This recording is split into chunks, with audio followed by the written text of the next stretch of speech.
Good afternoon, everybody. This is Don again, and it is time for episode 63 of Practical Reality. It is Memorial Day, Monday. Happy holiday to everyone. It's been a rainy, washout sort of weekend around here. Wow, yesterday morning was unbelievable. There was a river running in front of my car when I tried to go outside. But that does not stop me from being here in the park today. It's actually not raining now. The rain has stopped, and it's 67 or 68 degrees, so it's not really, a bad day. It's just not sunny. And we're going to talk about that near the end of this video. But I just want to let you know that the weather does not stop me necessarily from being here out in the park on a day like this to address all of you and to tell you or talk to you about the things that I consider to be important, such as your peace and your prosperity and happiness. Now, the first thing I want to touch on real quickly is a follow-up to last week's video. Last week's video, of course, was about choosing to feel good. And I was having a conversation with a guy that I know at the gym today. A guy I know his name, but I don't know anything else about him, and he's always been easy to talk to. And we were talking about the challenges of working out as we get older. And I was telling him that I feel sometimes like I'm losing strength, and that's very frustrating. Now, he is not nearly as old as I am. I can't guess his age, but I would guess he's in his 40s. But he had a very mature attitude about it. He basically said the only reason he goes to the gym at this point in time is to make himself feel good. And I thought how simple and how powerful that is. And it fits, of course, right in line with what I was talking about last week. Now, my agenda for going to the gym is actually far more complicated than that. I'm driving over in my car, and the whole time my mind is thinking something like, oh God, I hope I can do everything I need to do today. Or is my workout going to be hard today, or is it going to be easy? Nah, I'm just gonna push through, and everything's going to be fine. It's like a constant struggle going off in my head the whole time, which is a complete waste of time.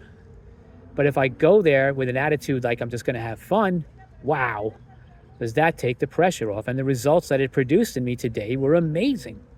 When I didn't worry about the number of reps that I was doing or the machine I was using, I just had a good time working out, and I felt great afterwards. And it actually helped me break the shyness that I had about talking to people at the gym.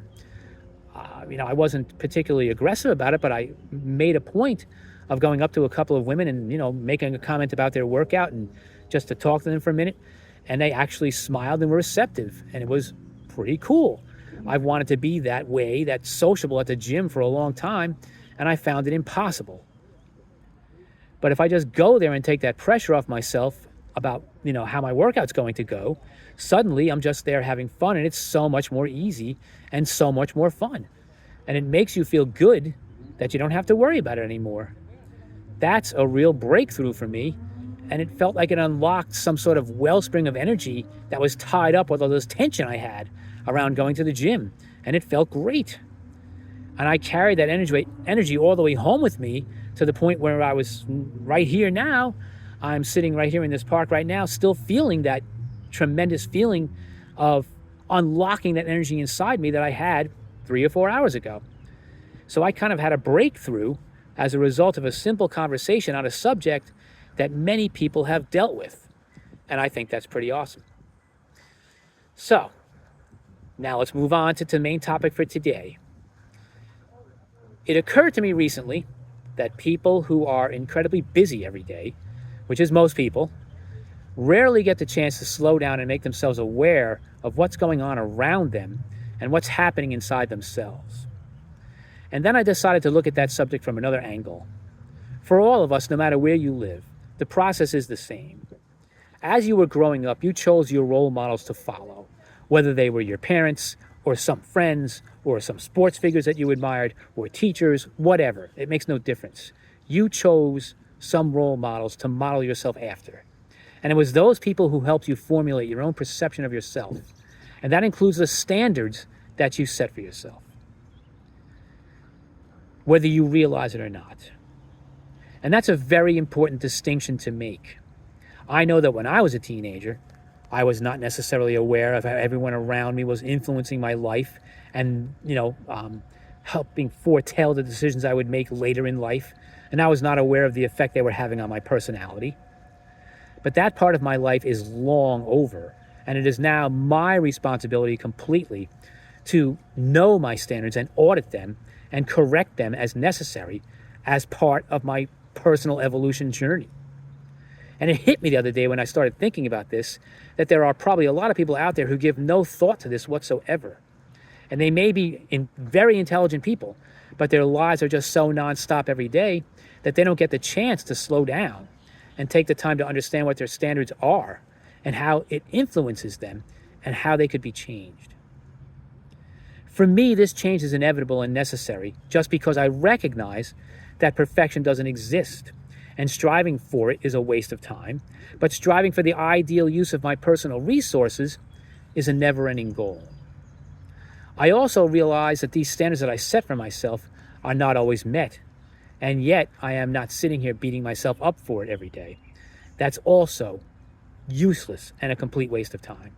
And my time and your time is far too precious to spend it denigrating yourself for something you feel you should have done better. So slowing down could be said to be my first standard. And I have discussed this recently with a team of men that I lead. I have set this goal as a daily goal for myself. There are times during a day when I realize that I'm in fourth gear. My mind is racing as I try to do everything as quickly as possible for the sake of efficiency, and it suddenly occurs to me that I don't need to be in that state of mind. I don't need to be in fourth gear. I can slow down and be present and be just as efficient in the tasks that I'm trying to accomplish without the stress hormones of hurrying myself that keep me in an overly busy state of mind and body. So it logically follows then that presence is my second standard. A day full of presence is a goal, but I have not yet ever achieved it. The programming that the world imposes upon you is just too strong. But having the awareness to know that presence is a desired state of mind is enough to create space occasionally during the day to bring myself into the present moment and appreciate everything that I have. Which leads me to my next standard, which is gratitude. How can you ever hope to be happy unless you are happy now? Right now. Now is the only time that happiness matters. Telling yourself you will be happy when I have this, or when I have that, or when I do this, or when I meet him or her, that's a lie. Happiness begins in the present moment, and happiness is fostered through an attitude of gratitude.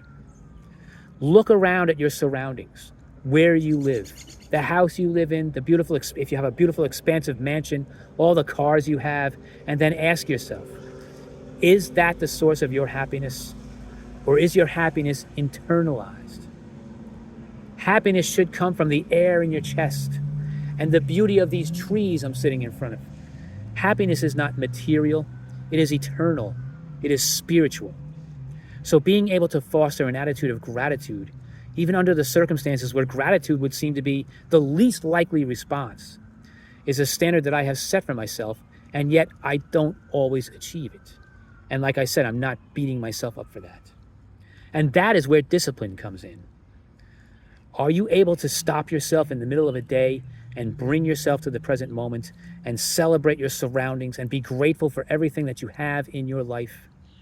If you can do that and really feel that surge of gratitude throughout your body, then you have achieved a higher vibrational state, and you will begin to attract better outcomes to you. But those feelings have got to be sustained. You can't have that surge of gratitude and let it just fade away, like let it go away in like 30 seconds. Take that feeling and sustain it through each task which you have to perform during the day. Then you may achieve a more healthy and peaceful state with less stress and greater capacity.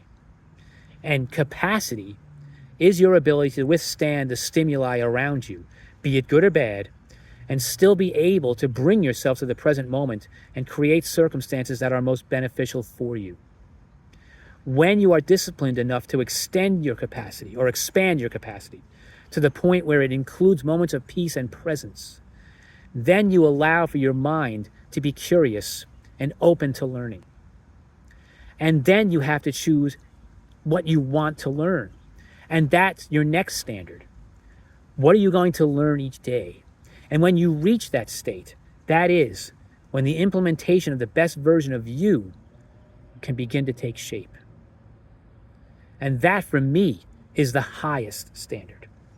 The state where you are an aware being who exercises the ability to come into the present moment and recognize themselves as they are and see the imperfections and the areas for improvement and take conscious action to implement these improvements, that represents a significant step in your life and the point at which you can begin to develop the best version of yourself to present to the world every day.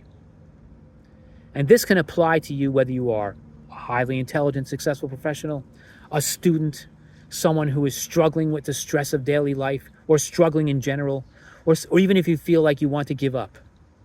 And you can add any standards that you want to this list. But you have to begin with this foundation.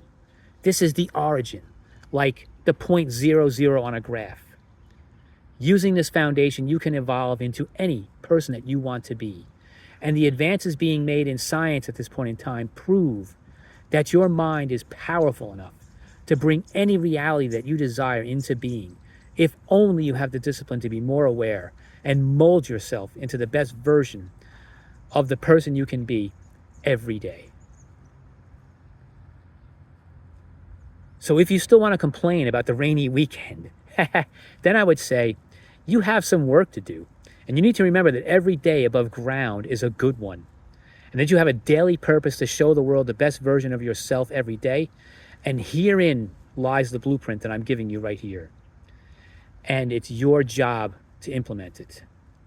And the one thing you must remember about all of this is that it's a process.